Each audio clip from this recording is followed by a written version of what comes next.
Bayangkan, kamu mendarat di planet yang 50% masanya adalah air murni.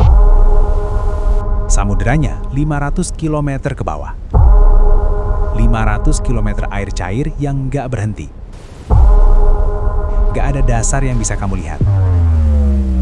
Selamat datang di TOI 1452b.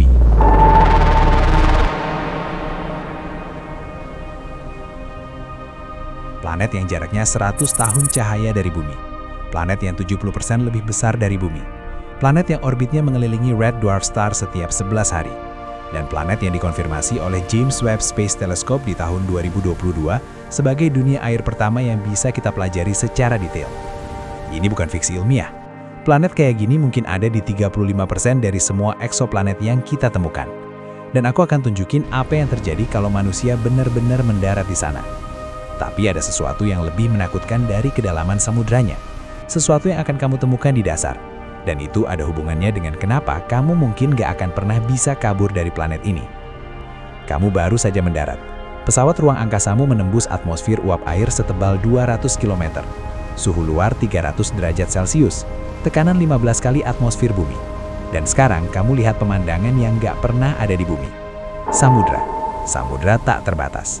Gak ada daratan. Gak ada pulau, gak ada gunung yang mencuat dari air. Cuma horizon air yang melengkung mengikuti kelengkungan planet, membentang sampai tak terhingga di semua arah. Gelombang setinggi 50 meter bergulung-gulung karena gravitasi planet ini 1,7 kali gravitasi bumi. Air di permukaan mendidih, tapi nggak menguap karena tekanan atmosfer yang gila. Dan warna samudranya bukan biru, tapi putih keabu-abuan kayak susu, karena mineral terlarut dan uap air super panas yang tercampur. Kamu melihat ke bawah melalui pemindai. Dan sensor kedalaman kamu menunjukkan angka yang gak masuk akal, 537 km. 537 km ke bawah. Itu 50 kali lebih dalam dari Mariana Trench. Dan pemindai mendeteksi sesuatu yang lebih aneh lagi. Di kedalaman 200 km, ada lapisan yang bergerak. Sesuatu yang punya densitas berbeda dari air di sekitarnya. Sesuatu yang mengalir seperti cairan tapi punya struktur seperti padatan. Di kedalaman 400 km, ada lonjakan suhu yang tiba-tiba. Naik dari 50 derajat ke 200 derajat dalam rentang vertikal 10 km. Gak ada penjelasan. Planet ini gak mengikuti aturan yang sama dengan bumi. Di sini, air bisa jadi es di suhu 100 derajat. Tekanan bisa menghancurkan titanium kayak aluminium foil. Dan kehidupan, kalau ada, akan sepenuhnya melampaui apapun yang pernah kita temui. Karena TOI 1452b bukan cuma planet dengan banyak air. Ini adalah dunia asing dengan fisika yang hampir gak bisa dikenali. Tahun 2019, penelitian dari Harvard yang dipublikasi di PNAS menganalisis data dari 4.000 eksoplanet. Mereka nemuin pola menarik. Sebagian besar eksoplanet jatuh ke dua kategori ukuran. Yang pertama 1,5 kali radius bumi dengan massa 5 kali bumi. Yang kedua 2,5 kali radius bumi dengan massa 10 kali bumi. Dan berdasarkan komposisi massa dan radius mereka, simulasi komputer menunjukkan 25-50% massa planet-planet ini adalah H2O, air.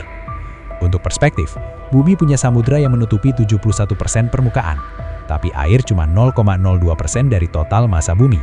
Planet-planet ini, air adalah setengah dari seluruh planet. Dunia-dunia air adalah paradoks. Planet dengan air terbanyak justru paling bermusuhan untuk kehidupan. Dan ada satu masalah terakhir, kamu nggak bisa kabur. Planet dengan massa 5-10 kali bumi punya gravitasi yang sangat kuat. Kecepatan lepasnya 20-30 km per detik, 3 kali lipat bumi.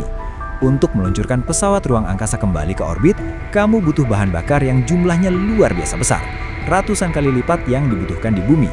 Dan pesawatmu harus melawan gravitasi plus hambatan atmosfer uap yang sangat padat. Paper dari Icarus 2016 menyimpulkan, untuk peradaban yang berkembang di dunia air, perjalanan ruang angkasa kemungkinan mustahil. Mereka terjebak selamanya oleh fisika murni.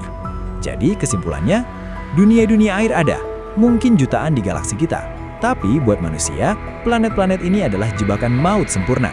Samudra 500 km yang gak bisa dijelajahi, tekanan yang menghancurkan titanium, lapisan Ice 7 yang gak bisa ditembus, gak ada nutrien untuk kehidupan, gak ada daratan, dan bahkan kalau kamu survive, kamu gak bisa pergi. Planet mimpi buruk yang menyamar jadi surga air. Dan ironinya, kita mencari air di alam semesta, karena di mana ada air, ada kehidupan. Tapi dunia-dunia air membuktikan sebaliknya. Terlalu banyak air, kehidupan jadi mustahil. atau setidaknya kehidupan seperti yang kita kenal di bumi. Planet mirip bumi mungkin tipe paling langka, lebih langka dari dunia air, gas raksasa, atau planet ekstrem lainnya. Kita hidup di anomali statistik, dunia Goldilocks di alam semesta penuh ekstrem. Dan itu seharusnya membuat kita lebih menghargai bumi dan kehidupan di dalamnya.